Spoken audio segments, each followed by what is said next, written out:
Cerita bermula dengan memperlihatkan sebuah pabrik narkoba yang berada di rawa di Louisiana, di mana mereka selalu menculik dan mempekerjakan orang-orang yang tak berdosa. Bahkan para penjahat ini tidak segan-segan akan menembak siapapun yang melawan atau coba-coba kabur. Namun suatu ketika pasukan khusus datang menggerebek mereka, yang mana di tengah kekacauan itu seorang penjahat membuang limbah kimia, dan siapa yang nyangka ternyata cairan kimia ini akan menjadi petaka bagi penghuni rawa yang tak lain adalah buaya.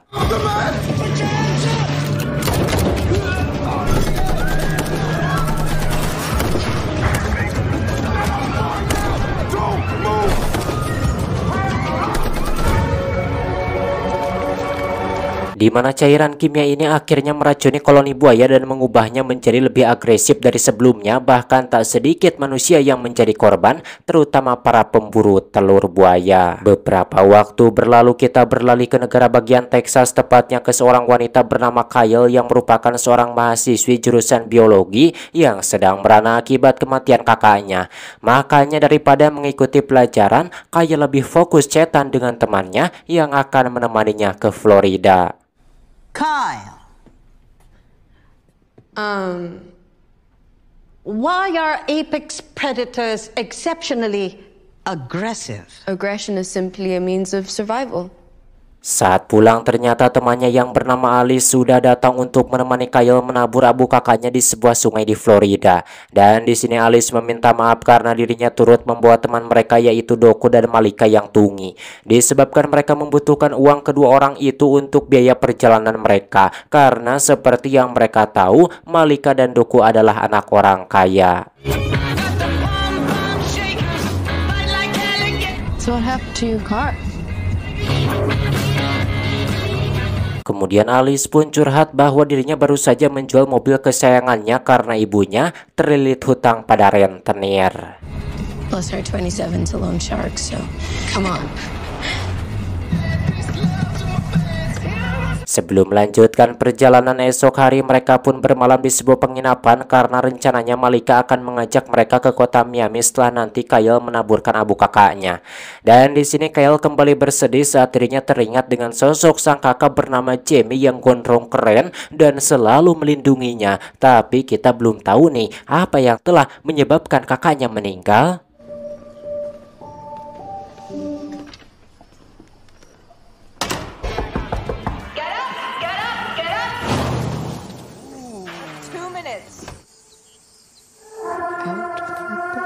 Keesokan harinya mereka pun melanjutkan perjalanan dan ternyata diam-diam Malika sudah menyiapkan sebuah pesawat yang akan membawa mereka ke Miami. Tentu saja Doku dan Alice pun protes karena seperti yang mereka tahu, Kyle paling benci dengan naik pesawat. Tapi karena sudah terlanjur bayar, Malika sama sekali tidak peduli, malahan dari sekarang dirinya akan mengatur perjalanan mereka sampai nanti di Miami, Florida. Tak lama mereka pun bertemu dengan seorang pilot bernama Frank yang sebelumnya telah dihubungi oleh Malika. Welcome to Frank Airlines. Namun kelakuan Frank yang malah ngerokok di dekat pesawat membuat Doku curiga jika pria ini hanyalah pilot abal-abal yang tahu pedal gas doang. Namun Frank meminta Doku agar jangan khawatir karena dirinya adalah mantan angkatan udara, jadi dirinya tahu betul apa yang sudah menjadi kebiasaannya. Are you filming, compadre? Come on. Singkat cerita, para penumpang pun kini telah berkumpul dan akan menuju sebuah bandara lain di Florida. Kemudian Frank pun mengatakan bahwa dirinya akan terbang rendah agar para penumpang bisa melihat keindahan rawa yang super luas. Get on, people. Let's hustle. Time is money. I would not want to be stranded with those lot on a deserted island. Namun di sini para penumpang terlihat kesal dengan si pengusaha bernama Asep yang malah teleponan di dalam pesawat. Di waktu yang bersamaan, tiba-tiba mesin pesawat itu mengalami kerusakan yang membuat pesawatnya gubag-gibeg.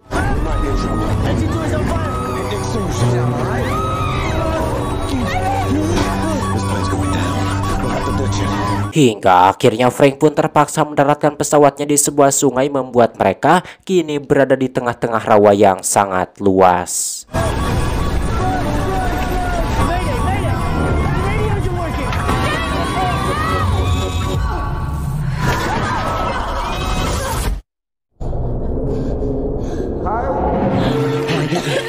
Frank, Tapi berkat pendaratan di permukaan sungai, kejadian ini hanya menewaskan satu orang saja, yaitu suami si ibu bernama Kohi. Dan hal itu membuat Kohi sangat merasa sedih karena kejadian ini dirinya menjadi seorang janda. Kemudian Kyle pun menemui Frank, barangkali masih ada alat komunikasi yang bisa mereka gunakan untuk meminta bantuan. Tapi sayang, selain pesawat tidak memiliki kotak hitam, HP pun tidak akan berguna di tempat susah sinyal seperti ini. And then I'm gonna pull, okay? You just gotta breathe, alright? Setelah menolong seorang penumpang, Frank pun mencari si kopilot yang entah berada di mana, sementara yang lain kini sedang bingung dengan apa yang harus mereka lakukan. Kemudian Kyle pun meluapkan kekesalannya kepada si Frank yang kurang persiapan dan juga tidak punya peta daerah ini yang merupakan rawa terluas di Amerika. Mendengar itu, Frank pun mengakui kesalahannya dan mengajak mereka kembali ke landasan pesawat yang menurutnya hanya berjarak 60 km. Tentu saja hal itu membuat semua orang kaget dengan rencana gila si Frank ini, terutama bagi Kohi yang sudah tua. Tapi karena tidak punya pilihan lain, Kyle pun mengajak yang lain untuk mengikuti rencana Frank. Lalu mereka pun mengumpulkan barang-barang yang sekiranya berguna untuk perjalanan panjang ini. Di mana saat itu Alice yang penasaran dengan suara-suara aneh yang dirinya dengar, tak lama kemudian dirinya menemukan banyak telur buaya yang katanya bernilai tinggi. Lalu Alice pun mengambilnya untuk dijual. Setelah mengumpulkan semua barang-barang, seorang penumpang bernama Zoe melihat seseorang di tengah sungai dan ternyata itu adalah si kopilot yang ternyata masih hidup. Dan ketika Frank hendak menolongnya, si kopilot itu keburu dicapluk oleh buaya, membuat mereka yang melihatnya ngagebeg keruas.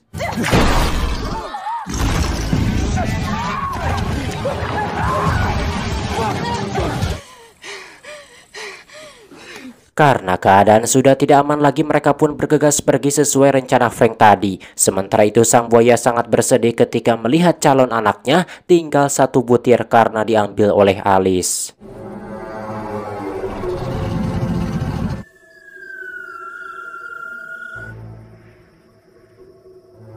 Setelah cukup jauh berjalan, Kohi yang sudah sangat kelelahan meminta untuk beristirahat dan Kyle yang merasa kasihan pun setuju. Namun hal itu membuat Malika merasa kesal karena Kyle sok jadi pemimpin. Tapi karena itu memang yang terbaik, semua orang akhirnya sepakat untuk melanjutkan perjalanan esok hari. She's got a great scorecard in life and death situation. Sambil mengakrabkan diri, Frank menawari para penumpang minuman tuak, dan Kohi yang sudah tua itu pun meminumnya untuk menghilangkan kesedihan atas kematian suaminya.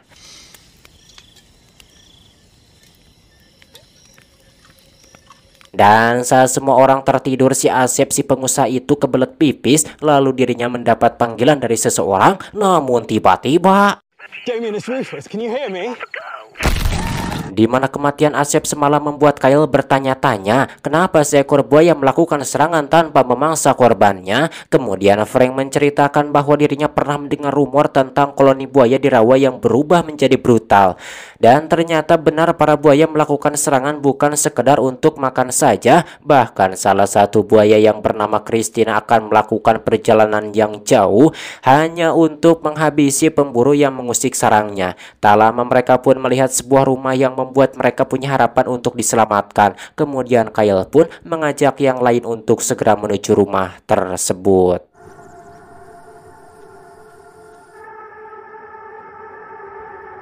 Dalam perjalanan tiba-tiba mereka mendengar suara kokorosakan di semak-semak, dan di sini Kyle merasa bahwa mereka sedang diintai oleh kawanan buaya. Dan ketika mereka sedang berunding untuk merencanakan sesuatu, tiba-tiba Kohi yang agak jauh dari mereka digusur oleh buaya hingga akhirnya mati.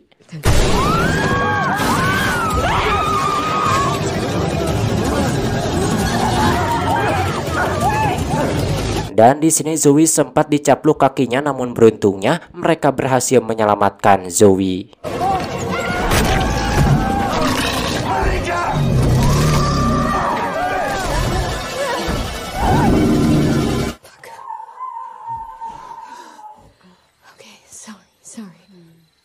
Setelah menghentikan pendarahan di kaki Zoe, mereka pun beristirahat dengan cara bergiliran, namun tanpa ada yang sadar, Christina si buaya terkuat masih anteng melihat orang-orang yang dianggap telah mencuri telurnya. Kemudian di sini kita diperlihatkan detik-detik ketika Kyle dan kakaknya berhadapan dengan komplotan begal. Akan tetapi jiwa superhero Jamie malah jadi petaka hingga akhirnya dirinya pun meninggal. Keesokan harinya Doku menemukan sebuah peta yang tersimpan di rumah ini. Lalu dari dalam peta mereka melihat adanya sebuah pabrik yang berjarak 5 km dari rumah ini. Dan Doku berharap jika mendatangi pabrik tersebut mereka bertemu seseorang yang bisa memberikan pertolongan. Namun Malika yang mendengar itu langsung menolak karena menurutnya lebih aman tinggal di sini daripada keluar rumah dan menjadi santapan buaya. Stay here and die, or try to survive. Any better ideas, Sherlock? Yeah, we stay here. Kemudian Malika pun membahas perbuatan Kyle yang dianggap telah membiarkan kakaknya didor oleh penjahat. Maka dari itulah Kyle tidak pantas menjadi pemimpin dalam keadaan seperti ini. Melihat itu Frank pun marah akan sikap Malika yang akan membuang abu kakaknya Kyle. Lalu Frank pun menyuruh siapapun untuk tetap berada di sini jika tidak mau mengikuti Kyle ke lokasi pabrik. You can do this. The only way that you can get free is if you punch them in the snout. If you face off with one of them, if they stare you in the eye. Namun ternyata semua orang memilih untuk pergi dari rumah ini menuju pabrik tersebut. Hingga akhirnya Malika pun memutuskan ikut karena tidak mungkin dirinya bertahan di rumah itu sendirian.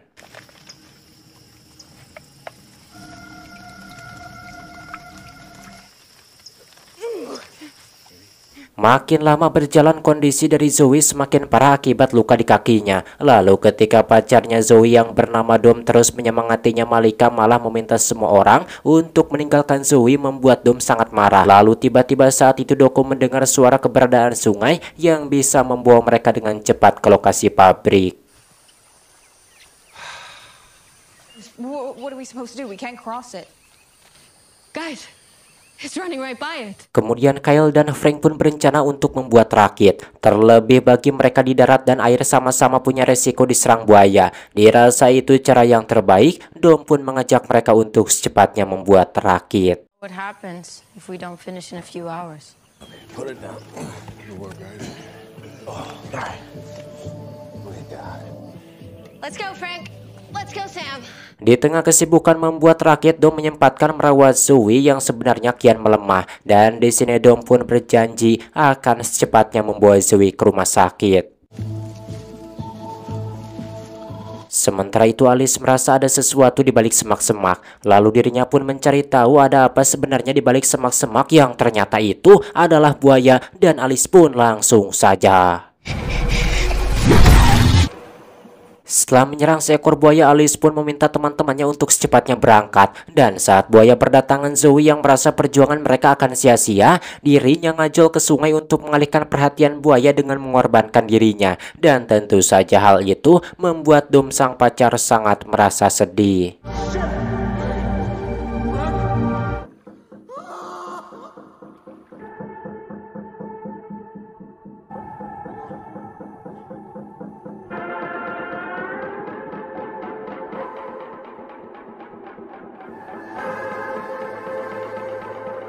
Setelah cukup lama mengarungi sungai, akhirnya mereka pun melihat keberadaan pabrik itu yang tak lain adalah pabrik narkoboy di awal film tadi. Mereka semua pun baru tahu bahwa bangunan ini ternyata sangat sepi dan terbengkalai. Dan di sini mereka menemukan banyak selongsong peluru yang tentunya tidak asing bagi Frank. Di mana menurut Frank kalau peluru jenis ini biasanya digunakan pasukan khusus anti narkoboy. Hingga dirinya pun bisa menebak bahwa tempat ini adalah pabrik narkoboy yang telah digerebek pasukan khusus. Kemudian mereka pun lanjut mengecek isi pabrik yang terlihat begitu menyeramkan.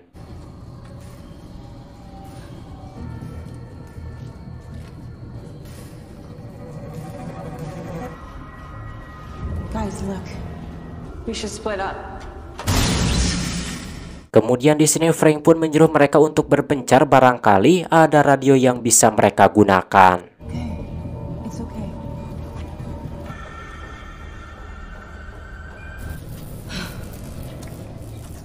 Dan saat itu Frank menyuruh Alice untuk pergi duluan, padahal dirinya akan meluapkan kemarahannya kepada Malika yang dari kemarin merasa paling dibanding teman-temannya. Di mana Frank mengatakan bahwa dirinya paling benci dengan orang-orang seperti Malika yang selalu dirinya temukan di kesatuannya dulu. Dan menurutnya Malika tidak layak masih bisa selamat sampai sekarang. Like shit, I'm sorry, I'm sorry. I'm serious, please, I'm sorry. Lalu tiba-tiba seekor buaya datang menyerang Frank dan membawanya entah kemana. Tak lama kemudian datanglah Kyle bersama yang lain dan langsung menyelamatkan Malika. Lalu Malika pun menceritakan apa yang terjadi, terutama keberadaan buaya yang ternyata ada di dalam pabrik. Dan Malika yang sudah sadar pun meminta maaf kepada Kyle, di mana semua itu karena dirinya belum bisa menerima kematian kakaknya Kyle yang lagi dekat-dekatnya dengan Malika. Singkat cerita, mereka yang tinggal berlima pun melanjutkan pencarian radio. Namun tanpa ada yang tahu mereka sebenarnya masuk ke sebuah tempat yang sudah dijadikan sarang oleh buaya aneh, di mana pintu yang tiba-tiba terkunci membuat mereka tidak mungkin bisa kembali. Namun akhirnya Kyle menemukan ruang kontrol yang memiliki radio. Lalu tanpa berlama-lama Kyle pun nekat menuju ruang kontrol dengan melewati kawanan buaya yang sedang molor.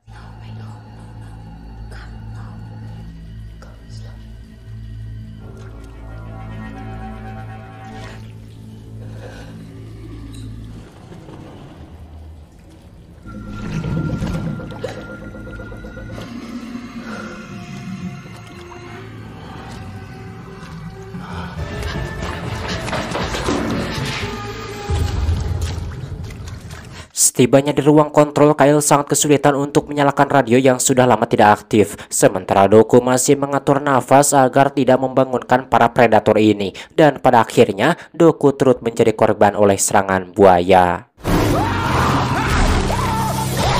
Tapi untungnya Kyle berhasil menghubungi seseorang yang akan mendatangkan bantuan. Dan ketika Kyle menemukan senjata, para buaya kini sudah merusak jaringan listrik. Kemudian Dom pun mengajaknya segera kabur dengan melewati pintu belakang. Dan untuk pertama kalinya kini mereka berhadapan dengan si buaya Christina yang sejak kemarin mengikuti mereka. Melihat ciri-ciri buaya yang dikatakan oleh si Frank, Alice pun sadar bahwa ini adalah Christina yang sedang mencari telur-telurnya yang sudah dirinya curi. Namun tiba-tiba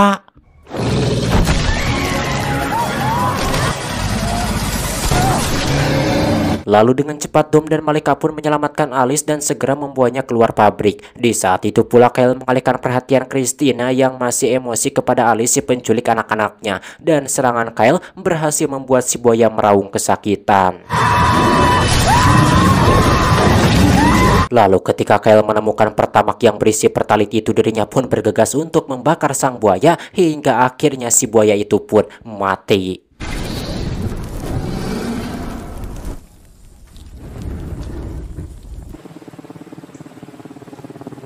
Setelah itu mereka pun pergi meninggalkan pabrik menuju lokasi penjemputan.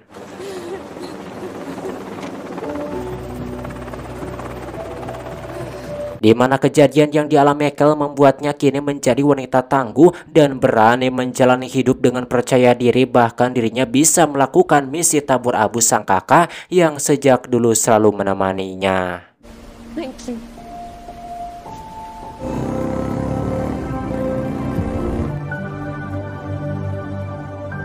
Kemudian kita kembali ke pedalaman rawa. Ternyata Frank masih hidup, tapi baru juga sadar tibalah waktunya sang buaya akan menikmati hasil tangkapannya.